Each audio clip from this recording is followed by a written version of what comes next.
அஸ்ஸலாமு அலைக்கும் வரஹ்மத்துல்லாஹி வபரகாத்து. அல்லாவின் வார்த்தையான குரானை முழுமையாக புரிந்து கொள்ள வேண்டும் என்றால் கட்டாயமாக முஹம்மது நபி ஸல்லல்லாஹு அலைஹி வஸல்லம் அவர்களுடைய வாழ்க்கையில் நடந்த நிகழ்வுகளையும் ஓரளவாவது புரிந்து கொள்வது அவசியமாகும்.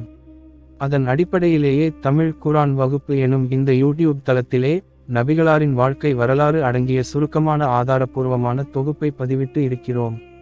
இதை முழுமையாக கேட்டு பயன்பெறுமாறு அன்போடு கேட்டுக்கொள்கிறோம். முஸ்லிம்களை துன்புறுத்துதல். நபி ஸல்லல்லாஹு அலைஹி வஸல்லம் அவர்களின் பகிரங்க அழைப்பை தொடர்ந்து பல மாதங்கள் எதிரிகள் மேற்கொண்ட தடுப்பு முயற்சிகள் அனைத்தும் தோல்வியை தழுவின. தாங்கள் கையாண்ட வழிமுறைகளால் எவ்வித பயனும் இல்லை என்று அவர்களின் அறிவுக்கு மெதுவாக உரைத்த பிறகு அடுத்த கட்ட நடவடிக்கையாக மாற்று வழியை கையாண்டனர். அதாவது, ஒவ்வொரு சமூகத் தலைவரும் எஜமானரும் தன்னுடைய ஆளுமையின் கீழ் உள்ளவர்கள், அடிமைகள், இவர்களில் யாராவது இஸ்லாமை தழுவினால் அவர்களை துன்புறுத்த வேண்டும், அவர்களுக்கு இன்னல்கள் விளைவிக்க வேண்டும் என முடிவு செய்தனர். தலைவர்களுடன் அவர்களது எடுபிடிகளும் சேர்ந்து கொண்டு முஸ்லிம்களை வாட்டி வதைத்தனர். குறிப்பாக சாதாரண எளிய முஸ்லிம்களுக்கு அவர்கள் தந்த நோவினைகளை கேட்கும் போதே உள்ளம் கசிந்துருகும். அவற்றை சொல்லி மாளாது. செல்வமும் செல்வாக்கும் உள்ள ஒருவர் இஸ்லாமை தழுவினால் அவரிடம் அபு ஜஹல் நேரே சென்று, உன் செல்வத்தையும் செல்வாக்கையும் ஒன்றுமில்லாமல் ஆக்கிவிடுவேன் என்று மிரட்டுவான். அவர் கொஞ்சம் பலம் இல்லாதவராக இருந்தால் அவரை அடித்து துன்புறுத்துவான். ஆதாரம் இப்னு ஹிஷாம். உஸ்மான் ரலியல்லாஹு அன்ஹு அவர்களது தந்தையின் சகோதரர் அப்பாவி முஸ்லிம்களை பேரித்தங்கீற்று பாயில் சுருட்டி வைத்து அதற்கு கீழே புகை மூட்டி மூச்சு திணறடிப்பார். ஆதாரம் ரஹ்மத்துல்லில் ஆலமீன்.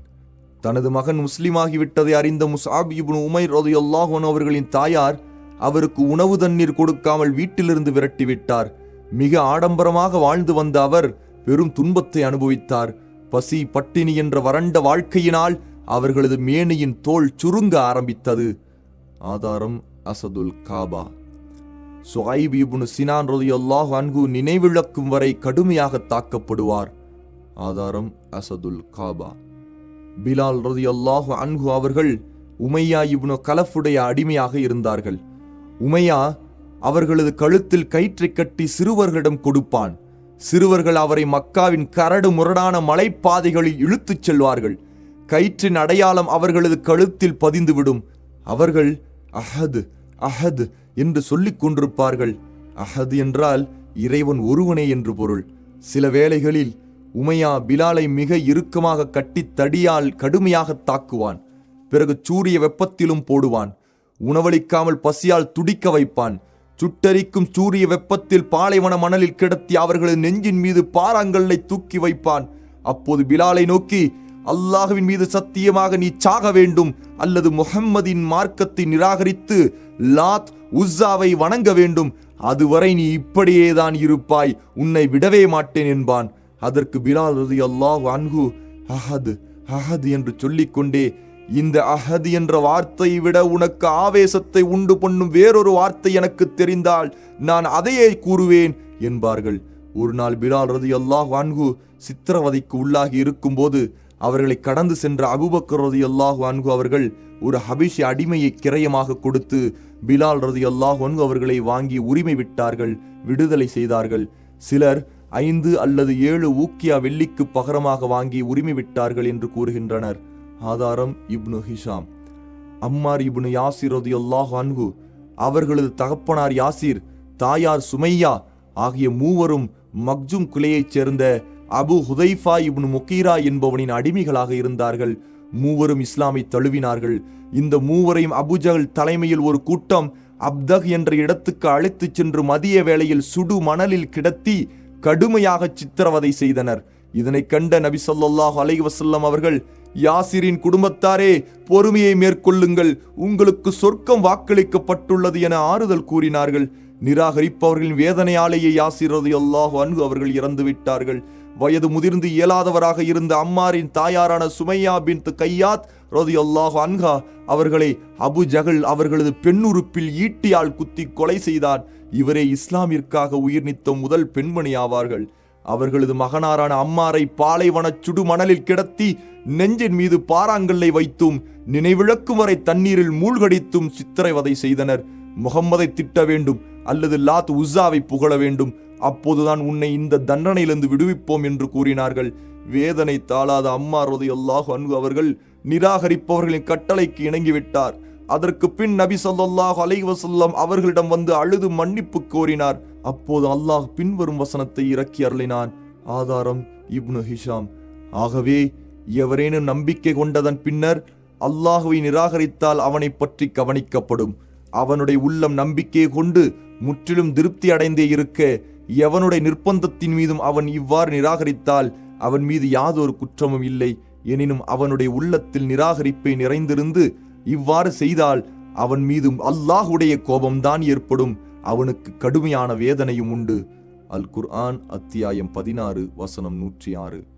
அஃப்லக் அபு ஃபுகைஹா ரலியல்லாஹு அன்ஹு அவர்கள் அப்துத்தார் கிளையைச் சேர்ந்த ஒருவருடைய அடிமையாக இருந்தார்கள்.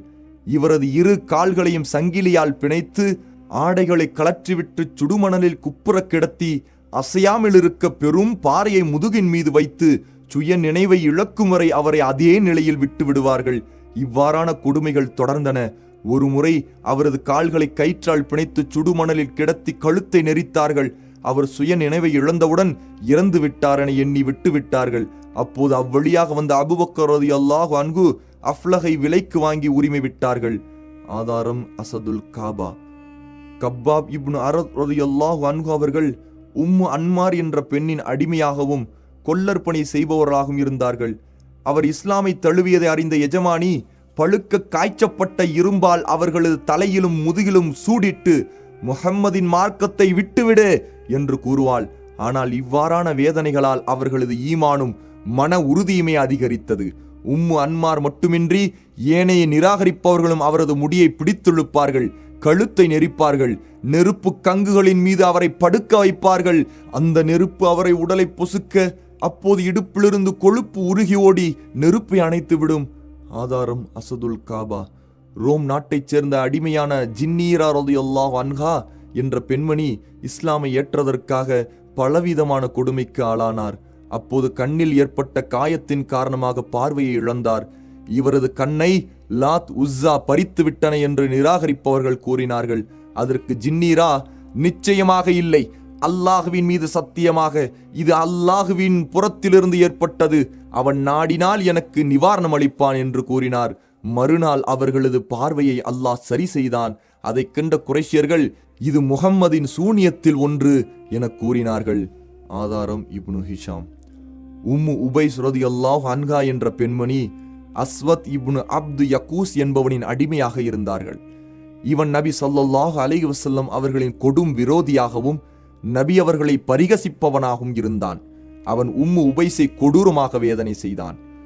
ஆதாரம் இசாபா. அம்ரி இப்னு அதி என்பவனின் அடிமை பெண்ணும் இஸ்லாமை ஏற்றார். அவரை அப்போது இஸ்லாமை ஏற்காதிருந்த உமர் ரலியல்லாஹு அன்ஹு தான் கலைப்படையும் வரை சாட்டையால் அடித்துவிட்டு, நீ மரணிக்கும் வரை உன்னை நான் விடமாட்டேன் என்று கூறுவார். அதற்கு அந்த பெண்மணி, அப்படியே உமது இறைவனு உம்மை தண்டிப்பான் என்று கூறுவார். ஆதாரம் இப்னு ஹிஷாம். இஸ்லாமை ஏற்றதற்காக கொடுமை செய்யப்பட்ட அடிமை பெண்களில் நஹ்தியா ரலியல்லாஹு அன்ஹா என்பவரும் அவரது மகளும் அடங்குவார்கள். இந்த இருவரும் அப்துத்தாரின் கிளையைச் சேர்ந்த ஒரு பெண்ணிடம் அடிமையாக இருந்தார்கள். ஆதாரம் இப்னு ஹிஷாம். இஸ்லாமை ஏற்றதற்காக கொடுமை செய்யப்பட்ட ஆண் அடிமைகளில் ஆமீர் இப்னு ஃபுகைரா ரலியல்லாஹு அன்ஹு என்பவரும் ஒருவர். நினைவிழந்து சித்தப்பிரமை பிடிக்கும் அளவு அவரை கொடுமைப்படுத்தினார்கள். ஆதாரம் இப்னு ஹிஷாம். இந்த மூவரையும் அபூபக்ர் ரலியல்லாஹு அன்ஹு விலைக்கு வாங்கி உரிமையிட்டார்கள், விடுதலை செய்தார்கள். இதை கண்ட அவர்களது தந்தையான அபு குஹாஃபா, நீ பலவீனமான அடிமைகளை விலைக்கு வாங்கி உரிமை விடுகிறாய், திடகாத்திரமான ஆண் அடிமைகளை வாங்கி உரிமை விட்டால் அவர்கள் உனக்கு பக்கபலமாக இருப்பார்களே என்பார். அதை கேட்ட அபூபக்கர் ரலியல்லாஹு அன்ஹு அவர்கள், நான் அல்லாஹ்வின் திருப்தியை நாடியே செய்கிறேன் என்றார்கள். அல்லாஹ் அவர்களை புகழ்ந்தும் இஸ்லாமின் எதிர்களை இகழ்ந்தும் அடுத்துள்ள வசனங்களை இறக்கினான். மக்காவாசிகளே, கொழுந்து விட்டெறியும் நெருப்பை பற்றி நான் உங்களுக்கு அச்சமூட்டி எச்சரிக்கை செய்கிறேன். மிக்க துர்பாக்கியம் உடையவனைத் தவிர மற்ற எவனும் அதற்குள் செல்ல மாட்டான். அவன் நம்முடைய வசனங்களை பொய்யாக்கி புறக்கணித்து விடுவான். அல் குர்ஆன் அத்தியாயம் 92 வசனங்கள் 14 வரை. இந்த வசனத்தில் கூறப்பட்டுள்ள துர்பாக்கியம் உடையவன் உமையாவும் அவனுடைய வழியில் முஸ்லிம்களை கொடுமைப்படுத்தியவர்களும் ஆவர். இரையச்சம் உள்ளவர்தான் அதிலிருந்து தப்பித்துக் கொள்வார். அவர் பாவத்திலிருந்து தன்னை பரிசுத்தமாக்கிக் கொள்ளும் பொருட்டு தன்னுடைய பொருளை தானமாக கொடுப்பார். அவர் பதில் செய்யக்கூடியவாறு எவருடைய நன்றியும் அவர் மீது இல்லாதிருந்தும் மிக்க மேலான தன் இறைவனின் முகத்தை விரும்பியே தானம் கொடுப்பார். இறைவன் அவருக்கு அளிக்கும் கொடையை பற்றி பின்னர் அவரும் திருப்தி அடைவார். அல் குர்ஆன் அத்தியாயம் 92 வசனங்கள் 17-21 வரை. இந்த வசனத்தில் இரையச்சம் உள்ளவர் என குறிப்பிடப்படுபவர் அபூபக்கர் ரலியல்லாஹு அன்ஹு அவர்கள் ஆவார்கள். ஆதாரம் இப்னு ஹிஷாம். அபூபக்கர் ரலியல்லாஹு அன்ஹு அவர்களும் துன்புறுத்தப்பட்டார்கள். நௌஃபல் இப்னு குவைலித் என்பவன் அபூபக்கர் ரலியல்லாஹு அன்ஹு, தல்ஹா இப்னு உபைதுல்லா ரலியல்லாஹு அன்ஹு இருவரையும் தொழக்கூடாது என்பதற்காக ஒரே கயிற்றில் இருவரையும் பிணைத்து விட்டான். ஆனால் கட்டவிழ்ந்து அவ்விருவரும் தொழுவதைக் கண்ட நௌஃபல் அஞ்சி நடுங்கினான். இருவரும் ஒரே கயிற்றில் பிணைக்கப்பட்டதால் அவர்களை கரீனைன், இணைந்த இருவர் என்று கூறப்படுகிறது. சிலர் இருவரையும் கட்டியது நௌஃபல் அல்ல, தல்ஹாவின் சகோதரன் உஸ்மான் இப்னு உபைதுல்லாஹ் தான் என்று கூறுகின்றனர். மேற்கூறிய சம்பவங்கள் மக்கா முஸ்லிம்கள் பட்ட இன்னல்களுக்கு எடுத்துக்காட்டாகும். இஸ்லாமை தழுவிய எவரையும் அவர்கள் துன்புறுத்தாமல் விட்டதில்லை. எளிய முஸ்லிம்களை பாதுகாக்கவும் அவர்களுக்காக பழிவாங்கவும் எவரும் இல்லை என்பதால் அவர்களை கடுமையாக தண்டிப்பது நிராகரிப்பவர்களுக்கு மிக எளிதாக இருந்தது. அடிமைகளாக இருந்தவர்களை அவர்களது எஜமானர்களும் அவர்களை சுற்றி இருந்தவர்களும் கொடுமைப்படுத்தினார்கள். இஸ்லாமை தழுவியவர் செல்வமும் செல்வாக்கும் உடையவராக இருந்தால் அவர்களுக்கு அவர்களது கூட்டத்தார் பாதுகாவலாக இருந்தனர். சில வேளைகளில் குரோதத்தின் காரணமாக அவர்களது கூட்டத்தினரே அவர்களை கொடுமை செய்தனர். குறைஷிகளும் நபி அவர்களும். நபி ஸல்லல்லாஹு அலைஹி வஸல்லம் அவர்கள் கம்பீரமாகவும் தனித்தன்மையுடனும் திகழ்ந்தார்கள். நபி ஸல்லல்லாஹு அலைஹி வஸல்லம் அவர்களை காண்பவர் நண்பரானாலும் விரோதியானாலும் அவரது மனதில் நபி ஸல்லல்லாஹு அலைஹி வஸல்லம் அவர்கள் பற்றிய உயர்வான எண்ணமும் மதிப்பும் மரியாதையும் தோன்றுவதை தவிர்க்க இயலாது. இழி மக்களே நபி ஸல்லல்லாஹு அலைஹி வஸல்லம் அவர்களிடம் அற்பமாக நடந்து கொள்ள துணிவார்கள். மேலும் குறைஷியரின் மிக மதிக்கத்தக்க தலைவராக கருதப்பட்ட அபு தாலிபின் பாதுகாப்பில் இருந்த நபி ஸல்லல்லாஹு அலைஹி வஸல்லம் அவர்களை இழிவுபடுத்துவது குறைஷியர்களுக்கு சிரமமாக இருந்தது. இந்த நிலை குறைஷியர்களுக்கு பெரும் நெருக்கடியை ஏற்படுத்தியது. தங்களுக்கு எவ்வித துன்பமும் ஏற்படாமல் இந்த பிரச்சனைக்கு தீர்வு காண விரும்பினார்கள். நபி ஸல்லல்லாஹு அலைஹி வஸல்லம் அவர்களின் காப்பாளரான அபு தாலிபிடம் நுட்பமான முறையிலும் அச்சுறுத்தும் துணியிலும் பேச்சுவார்த்தை நடத்தி அவரை தங்களது கோரிக்கைகளுக்கு இணங்க வைக்க முடிவெடுத்தார்கள். இப்னு இஸ்ஹாக் ரஹ்மத்துல்லாஹி அலைஹி கூறுகிறார்கள், சில குறைஷி தலைவர்கள் அபு தாலிபிடம் சென்று, அபு தாலிபே, நிச்சயமாக உமது சகோதரர் மகன் எங்களது கடவுளர்களை ஏசி எங்களது மார்க்கத்தையும் குறை கூறுகிறார். எங்களில் உள்ள அறிஞர்களை மூடர்களாக்கி எங்களது மூதாதையர்களை வழிகட்டவர்களாக்கி விட்டார். நீரும் அவருக்கு எதிரான எங்களது மார்க்கத்தில் இருப்பதால் இவ்வாறான செயல்களிலிருந்து அவரை நீரே தடுத்துவிடும் அல்லது எங்களிடம் ஒப்படைத்துவிடும். அவரை என்ன செய்வதென நாங்கள் முடிவெடுத்துக் கொள்கிறோம் என்றார்கள். அபு தாலிப் அவர்களை சமாதானப்படுத்தி அனுப்பி வைத்தார். ஆதாரம் இப்னு ஹிஷாம். இந்த சந்திப்பு குறித்து அபு தாலிப் நபி ஸல்லல்லாஹு அலைஹி வஸல்லம் அவர்களிடம் ஏதும் பேசிக்கொள்ளவில்லை. வழக்கம்போல் நபி ஸல்லல்லாஹு அலைஹி வஸல்லம் அவர்கள் தங்களது அழைப்பு பணியை செய்தார்கள். இதை கண்ட குறைஷியர்கள் கோபமுற்று மறுமுறை அபு தாலிப்பை சந்திக்க நாடினார்கள். இந்த முறை மிக வன்மையாக கண்டித்து பேச வேண்டுமென முடிவு செய்தார்கள். அபு தாலிப்பை மிரட்டுதல். குறைஷி தலைவர்கள் அபு தாலிப்பை சந்தித்து, அபு தாலிபே, நீர் வயது முதிர்ந்தவர், எங்களது மதிப்பை பெற்றவர். நாங்கள் உமது சகோதரர் மகனை தடுத்து நிறுத்த கூறியும் நீர் அவரை தடுக்கவில்லை. அவர் எங்களது மூதாதையர்களை திட்டுவதையும் எங்களது அறிஞர்களை மூடர்களாக்குவதையும் எங்களது கடவுளர்களை குறை கூறுவதையும் கண்டு நாங்கள் பொறுமை காக்க முடியாது. நீரே அவரை சரி செய்துவிடும். இல்லையெனில் நமது இரு கூட்டத்தாரில் ஒரு கூட்டம் அழியும் வரை உம்முடனும் அவருடனும் நாங்கள் போர் செய்வோம் என்றார்கள். இந்த எச்சரிக்கையும் அச்சுறுத்தலும் அபு தாலிப்புக்கு நெருக்கடியை ஏற்படுத்தியது. நபி ஸல்லல்லாஹு அலைஹி வஸல்லம் அவர்களை அழைத்து வரச் செய்து நடந்ததை கூறி, எனது சகோதரர் மகனே, உமது கூட்டத்தார் என்னிடம் இவ்வாறெல்லாம் கூறி சென்றார்கள். எனவே நீ என் மீது கருணை காட்டு, பலவீனமான என்னை தாங்கவியலாத துன்பத்தில் ஆழ்த்தி விடாதே என்றார். அபு தாலிப் மனம் தளர்ந்து தன்னை கைவிட்டு விட்டார் என்று கருதிய நபி ஸல்லல்லாஹு அலைஹி வஸல்லம் அவர்கள், என் பெரிய தந்தையே, அல்லாஹ்வின் மீது சத்தியமாக எனது ஏகத்துவ அழைப்பு பணியை விடுவதற்காக அவர்கள் சூரியனை எனது வலக்கரத்திலும் சந்திரனை எனது இடக்கரத்தில் வைத்தாலும் அல்லாஹ் இந்த மார்க்கத்தை மேலோங்கச் செய்யும் வரை அல்லது நான் அழியும் வரை இதை விடமாட்டேன் என்று கூறிவிட்டு கண் கலங்கியவர்களாக அங்கிருந்து வெளியேறினார்கள். அபு தாலிப் நபி ஸல்லல்லாஹு அலைஹி வஸல்லம் அவர்களை அழைத்து, என் சகோதரர் மகனே, நீ விரும்பியதை செய்து கொள். அல்லாஹ் மீது சத்தியமாக எந்த நிலையிலும் எவரிடமும் உம்மை ஒப்படைக்க மாட்டேன் என்று கூறி சில கவிதைகளையும் பாடினார். அல்லாஹ்வின் மீது சத்தியம், அவர்கள் அனைவரும் ஒன்று சேர்ந்தாலும் உன்னை நெருங்க முடியாது. நான் மண்ணில் தலை வைக்கும் வரை உனது விஷயத்தை வெளிப்படையாகச் சொல். உன் மீது குற்றமில்லை. கண் குளிர்ந்து மகிழ்ச்சி கொள். ஆதாரம் இப்னு ஹிஷாம். மீண்டும் குறைஷியர்கள்.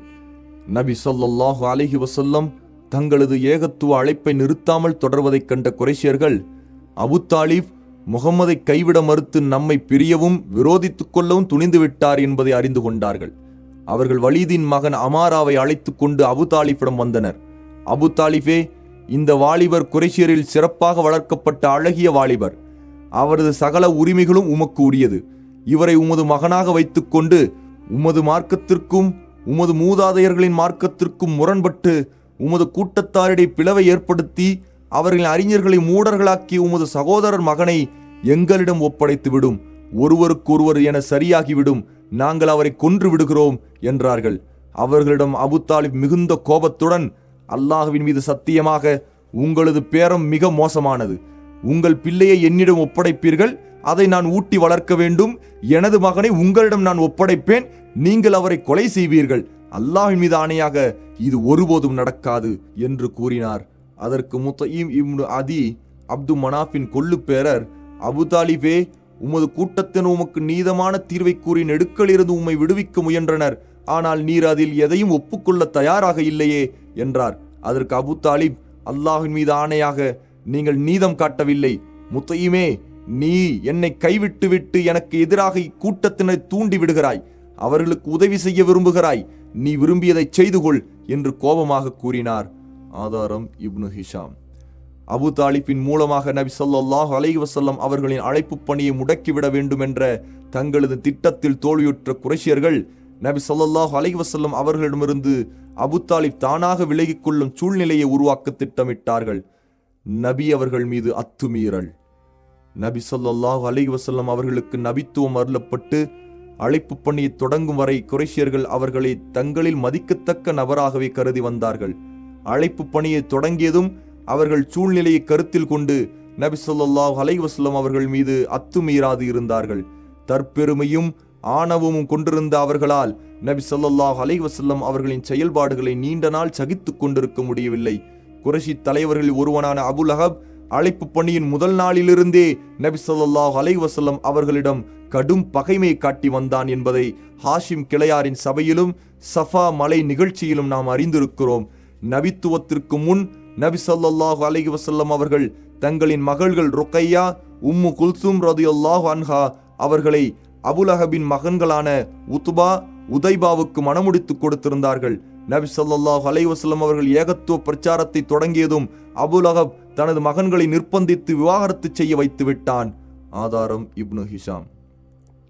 நபி ஸல்லல்லாஹு அலைஹி வஸல்லம் அவர்களின் இரண்டாவது மகனாரான அப்துல்லா சிறு வயதில் மரணமடைந்த போது அபுலஹப் மட்டில்லா மகிழ்ச்சியுடன் தனது தோழர்களிடம் முகம்மது சந்ததியற்றவராகிவிட்டார் என்ற சுப செய்தியை பெற்றுக்கொள்ளுங்கள் என கூறினான்.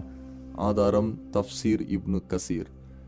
ஹஜ்ஜுடைய காலங்களிலும் கடை தெருக்களிலும் அபுலஹப் நபி ஸல்லல்லாஹு அலைஹி வஸல்லம் அவர்களுக்கு பின்னால் சுற்றி வந்து அவர்களை பொய்யர் என்று கூறுவான்.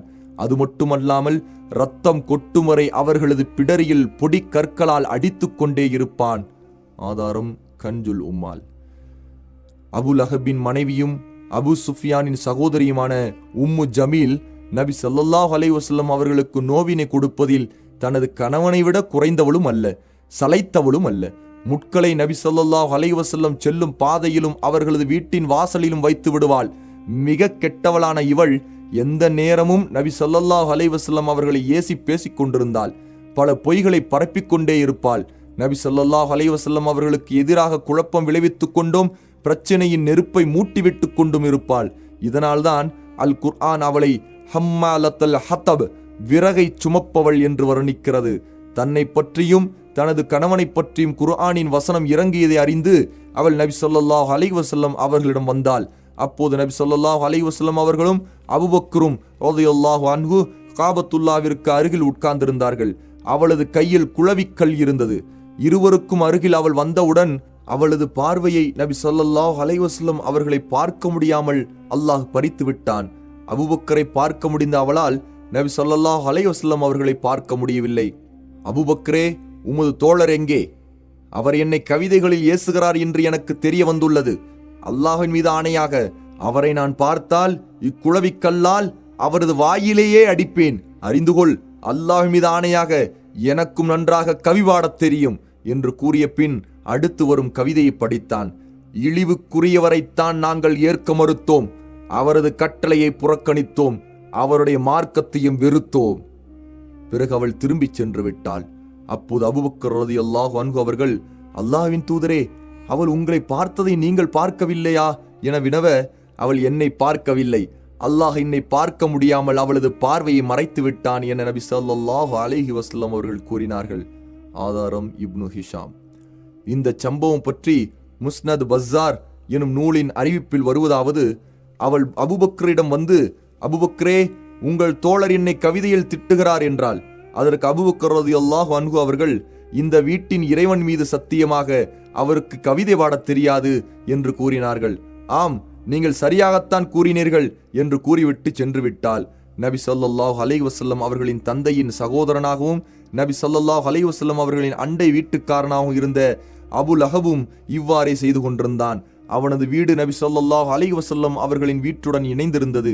அவனும் அவனைப் போன்ற நபி ஸல்லல்லாஹு அலைஹி வஸல்லம் அவர்களின் மற்ற அண்டை வீட்டார்களும் நபி ஸல்லல்லாஹு அலைஹி வஸல்லம் அவர்கள் வீட்டினுள் இருக்கும்போது நோவினை அளித்துக் கொண்டே இருப்பார்கள்.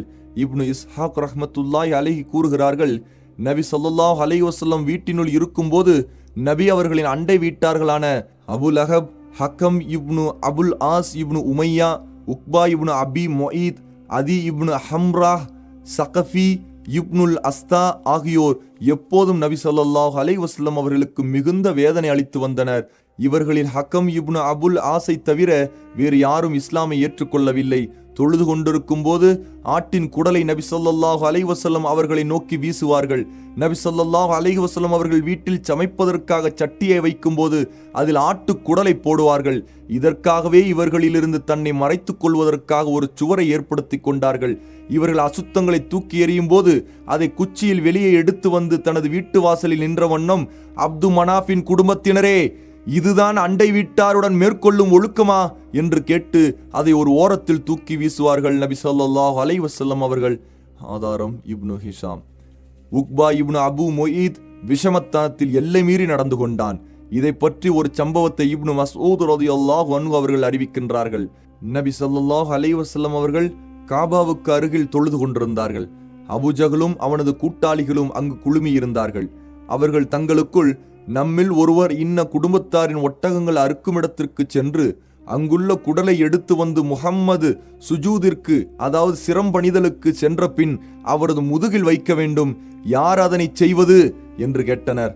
அக்கூட்டத்திலே மிகவும் திமிர் பிடித்தவனான உக்பா எழுந்து சென்று குடலை எடுத்து வந்து நபி ஸல்லல்லாஹு அலைஹி வஸல்லம் அவர்கள் சுஜூதிற்கு சென்றவுடன் அவர்களது இரு புஜங்களுக்கு இடையில் முதுகின் மீது வைத்து விட்டான்.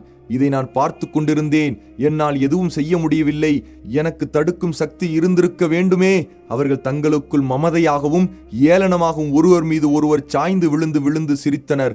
நபி ஸல்லல்லாஹு அலைஹி வஸல்லம் அவர்கள் தலையை உயர்த்த முடியாமல் சுஜூதிலேயே இருந்தார்கள். அங்கு வந்த ஃபாத்திமா ரலியல்லாஹு அன்ஹா அதை அகற்றிய போதுதான் நபி ஸல்லல்லாஹு அலைஹி வஸல்லம் அவர்கள் தலையை தூக்கினார்கள். பிறகு, அல்லாஹுவே, நீ குறைஷிகளை தண்டிப்பாயாக என்று 3 முறை கூறினார்கள். இது குறைஷிகளுக்கு மிகவும் பாரமாக தெரிந்தது. மக்காவில் செய்யப்படும் பிரார்த்தனை அங்கீகரிக்கப்படும் என்று அவர்கள் நம்பியிருந்தார்கள். பிறகு பெயர் கூறி குறிப்பிட்டு, அல்லாஹுவே, அபு ஜஹலை தண்டிப்பாயாக, உக்பா இப்னு ரபியாவையும், ஷைபா இப்னு ரபியாவையும், வலித் இப்னு உக்பாவையும், உமையா இப்னு கலஃபையும், உக்பா இப்னு அபு முஈதையும் நீ தண்டிப்பாயாக. 7வது ஒருவரின் பெயரையும் நபி ஸல்லல்லாஹு அலைஹி வஸல்லம் அவர்கள் கூறினார்கள். ஆனால் எனக்கு அது நினைவில் இல்லை. என் உயிர் எவன் கைவசம் இருக்கிறதோ அவன் மீது சத்தியமாக, அல்லாஹ்வின் தூதர் ஸல்லல்லாஹு அலைஹி வஸல்லம் அவர்கள் பெயர் குறிப்பிட்ட நபர்கள் அனைவரும் கொல்லப்பட்டு பத்ரு கிணற்றில் தூக்கி எறியப்பட்டதை நான் பார்த்தேன். ஆதாரம் சஹீஹுல் புகாரி.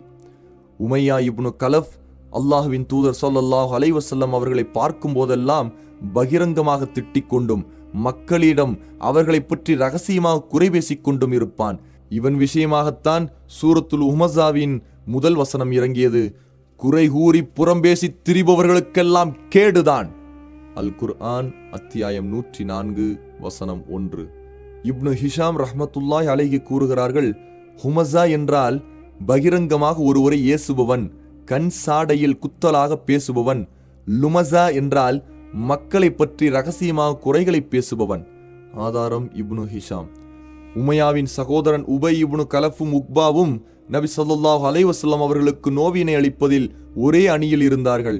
ஒருமுறை உக்பா நபி ஸல்லல்லாஹு அலைஹி வஸல்லம் அவர்களுக்கு அருகில் அமர்ந்து அவர்கள் ஓதும் சிலவற்றை செவிமடுத்தான். இது உபைக்கு தெரிய வந்தபோது உக்பாவை கடுமையாக கண்டித்தான். மேலும் நபி ஸல்லல்லாஹு அலைஹி வஸல்லம் அவர்களிடம் சென்று அவர்களது முகத்தில் எச்சிலை துப்பி வருமாறு அனுப்ப அவனும் சென்று துப்பி வந்தான். உபை இப்னு கலஃப் ஒருமுறை மக்கிப்போன எலும்புகளை நொறுக்கி பொடியாக்கி நபி ஸல்லல்லாஹு அலைஹி வஸல்லம் அவர்களை நோக்கி காற்றில் ஊதிவிட்டான்.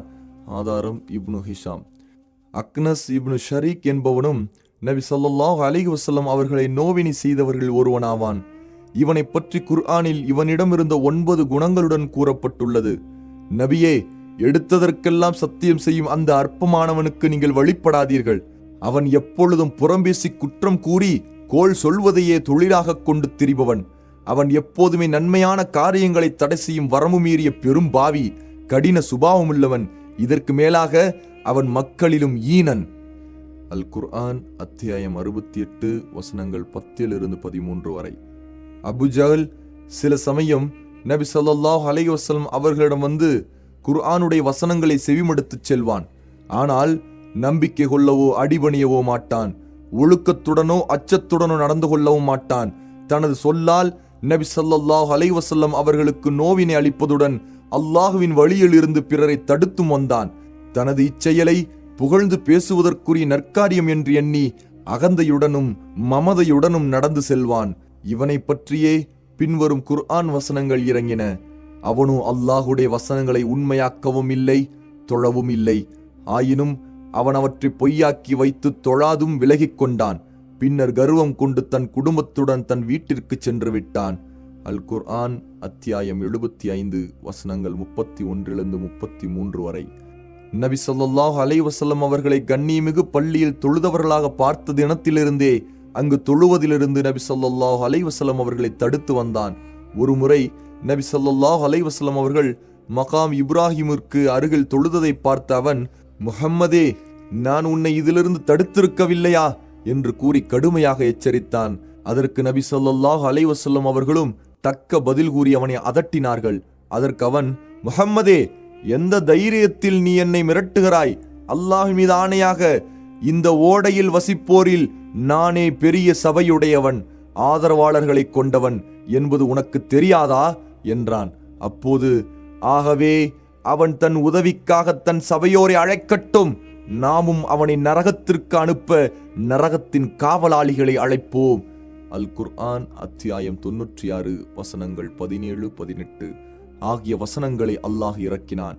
மற்றும் ஒரு அறிவிப்பில் வந்திருப்பதாவது, நபி ஸல்லல்லாஹு அலைஹி வஸல்லம் அவர்கள் அவனது கழுத்தை பிடித்து உலுக்கி, உனக்கு கேடுதான், கேடுதான், உனக்கு கேட்டிற்கு மேல் கேடுதான்.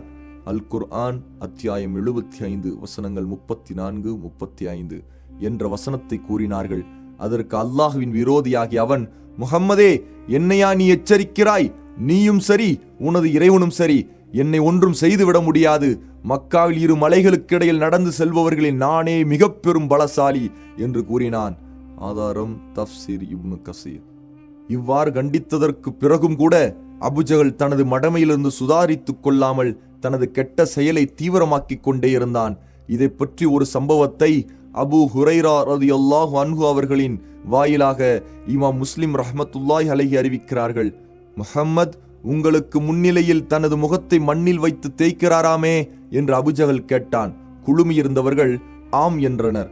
அதற்கு அவன், லாத் உஸ்ஸாவின் மீது சத்தியமாக, நான் அவரை பார்த்தால் அவரது பிடரியின் மீது கால் வைத்து அழுத்தி அவரது முகத்தை மண்ணோடு மண்ணாக ஆக்கிவிடுவேன் என்று கூறினான். சிறிது நேரத்திற்கு பிறகு நபி ஸல்லல்லாஹு அலைஹி வஸல்லம் அவர்களிடம் வந்தான். நபி ஸல்லல்லாஹு அலைஹி வஸல்லம் அவர்கள் தொழுது கொண்டிருந்தார்கள். அவன் நபி ஸல்லல்லாஹு அலைஹி வஸல்லம் அவர்களின் பிடரியை மிதிக்க முயன்ற போதெல்லாம் பின்னோக்கி விழுந்து தன் கைகளால் சமாளித்து தன்னை காப்பாற்றிக் கொண்டான். மக்கள், அபுஜகலே, என்ன நேர்ந்தது என்று கேட்டனர். அதற்கவன், எனக்கும் அவருக்கும் இடையில் நெருப்பாலான அகழியையும் மிகப்பெரிய பயங்கரத்தையும் பல ரக்கைகளையும் பார்த்தேன் என்று கூறினான்.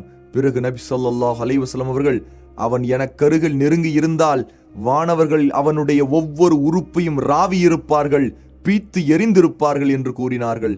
இதற்கு முன் நாம் கூறியதெல்லாம் தங்களை அல்லாஹ்வின் சொந்தக்காரர்கள், அவனது புனித பூமியில் வசிப்பவர்கள் என்று பீற்றிக்கொள்ளும் இணை வைப்பவர்களின் கரங்களால் நபி ஸல்லல்லாஹு அலைஹி வஸல்லம் அவர்களுக்கும் முஸ்லிம்களுக்கும் ஏற்பட்ட அநியாயம் மற்றும் கொடுமையின் ஒரு சிறிய தகவல்தான். இத்தகைய இக்கட்டான காலகட்டத்தில் நபி ஸல்லல்லாஹு அலைஹி வஸல்லம் அவர்கள் முஸ்லிம்களுக்கு ஏற்பட்ட சோதனையையும் வேதனையையும் முடிந்த அளவு இலகுவாக்கி அவற்றிலிருந்து முஸ்லிம்களை பாதுகாக்க மதிநுட்பமான ஒரு திட்டத்தை தீட்ட வேண்டும் என்ற முடிவுக்கு வந்தார்கள். இதற்காக 2 திட்டங்களை நபி ஸல்லல்லாஹு அலைஹி வஸல்லம் அவர்கள் வகுத்தார்கள். அந்த 2 திட்டங்களால் அழைப்பு பணியை வழிநடத்துவதிலும் லட்சியத்தை அடைவதிலும் பற்பல பலன்கள் கிட்டின. அவை யாவன? 1. அழைப்பு பணிக்கு மையமாகவும் ஒழுக்க போதனைக்கு உறைவிடமாகவும் அர்க்கம் இப்னு அபுல் அர்க்கம் மக்ஜூமி என்பவரின் வீட்டை நபி ஸல்லல்லாஹு அலைஹி வஸல்லம் அவர்கள் தேர்ந்தெடுத்தார்கள். 2. முஸ்லிம்களை அபஷாவிற்கு, அதாவது எத்தியோப்பியாவிற்கு குடிபெயருமாறு கட்டளையிட்டார்கள். அர்க்கமின் இல்லத்தில் அழைப்பு பணி. இந்த வீடு சஃபா மலையின் கீழே அந்த அநியாயக்காரர்களின் கண் பார்வைக்கும் அவர்களது சபைக்கும் தூரமாக இருந்தது. முஸ்லிம்கள் ரகசியமாக ஒன்று கூட அந்த வீட்டை நபி ஸல்லல்லாஹு அலைஹி வஸல்லம் அவர்கள் தேர்ந்தெடுத்தார்கள். அந்த வீட்டில் முஸ்லிம்களுக்கு குர்ஆனை ஓதி காண்பித்து அவர்களுக்கு அதன் பண்புகளையும் சட்ட ஞானங்களையும் கற்றுக் கொடுத்து வந்தார்கள். அங்கு முஸ்லிம்கள் வணக்க வழிபாடுகளை நிறைவேற்றிக் கொண்டு மார்க்க கல்வியும் கற்று வந்தார்கள். புதிதாக இஸ்லாமிற்கு வர விரும்புபவர் அந்த இடத்தில் வந்து இஸ்லாமை தழுவுவார். இது வரம்பு மீறிய அந்த அநியாயக்காரர்களுக்கு தெரியாததால் முஸ்லிம்கள் ஓரளவு நிம்மதியுடனும் பாதுகாப்புடனும் இங்கு இருந்து வந்தனர். முஸ்லிம்களையும் நபி ஸல்லல்லாஹு அலைஹி வஸல்லம் அவர்களையும் ஒரு சேர ஓரிடத்தில் இணை வைப்பவர்கள் கண்டுவிட்டால் நபி ஸல்லல்லாஹு அலைஹி வஸல்லம் அவர்கள் தங்களது தோழர்களுக்கு கற்றுத்தரும் ஒழுக்க பணிகளையும் குர்ஆனையும் மார்க்கத்தையும் நிச்சயம் தங்களது சக்திக்கு மீறிய குறுக்கு வழிகளை கொண்டு தடுப்பார்கள். அதனால் இரு கூட்டத்தார்களுக்கிடையில் கைகலப்பு கூட நிகழ்ந்துள்ளது. நபி ஸல்லல்லாஹு அலைஹி வஸல்லம் அவர்கள் தங்களது தோழர்களுடன் மலை கணவாய்களுக்கு இடையில் ரகசியமாக தொழுது வந்தார்கள். ஒருமுறை அதனை பார்த்துவிட்ட குறைஷி நிராகரிப்பவர்கள் அவர்களை வாய்க்கு வந்தபடி ஏசி பேசி அவர்களுடன் சண்டையிட்டார்கள். அந்த சண்டையில் சஅத் இப்னு அபி வக்காஸ் ரலியல்லாஹு அன்ஹு அவர்கள் ஒருவனை வெட்டி சாய்த்து விட்டார்கள். இதுதான் இஸ்லாமுக்காக செய்யப்பட்ட முதல் கொலையாகும். இவ்வாறு கைகலப்பு தொடர்ந்தால் முஸ்லிம்கள் அழிக்கப்படலாம். ஆகவே இரகசியமாக பணிகளை தொடர்வதுதான் சரியான முறையாகப்பட்டது. பொதுவாக நபித்தோழர்கள் தாங்கள் இஸ்லாமை ஏற்றுக்கொண்டதை வெளிக்காட்டிக் கொள்ளாமல் தங்களது வணக்க வழிபாடுகளை மறைமுகமாகத்தான் செய்து வந்தார்கள். ஆனால் நபி ஸல்லல்லாஹு அலைஹி வஸல்லம் அவர்கள் மட்டும் குறைஷிகளுக்கு முன்னிலையிலும் தங்களது வணக்க வழிபாடுகளையும் அழைப்பு பணியையும் பகிரங்கமாக செய்து வந்தார்கள். எதற்கும் அவர்கள் அஞ்சிடவில்லை. ஆனால் இஸ்லாம் மற்றும் முஸ்லிம்களின் நன்மையை கருதியே முஸ்லிம்களை இரகசியமாக சந்தித்து வந்தார்கள்.